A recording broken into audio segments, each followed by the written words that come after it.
बालेश्वर जिला भगराई ब्लॉक रे बाबा चंदनेश्वर चड़क यात्रा रे जड़े व्रतधारी आज मृत्यु होईछि एवं अन्य जड़े श्रद्धालु अवस्था गुरुतर थिबारु से मेडिकल रे भर्ती होइछंती।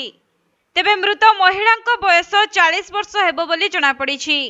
मिलिथिबा सूचना अनुसार एही महिला व्रतधारी जनक आज सकाळे हठात असुस्थ होई पड़िथिले। तेणु यात्रा रे नियोजित थिबा स्वास्थ्यकर्मी माने तांको उद्धार करी तांकर चिकित्सा जारी रखिथिले। हेले चिकित्साधीन अवस्था तांकर मृत्यु होइथिबा जणा पड़िछि। तेबे अणनिश्वासी होई तांकर मृत्यु होइथिबा नै डाक्टर सूचना दैछंती। अन्यपटे आउ जणे श्रद्धालुंकु गुरुतर अवस्था रे अस्थायी स्वास्थ्य शिविर रे चिकित्सा करा जाउथबा जणा पड़िछि।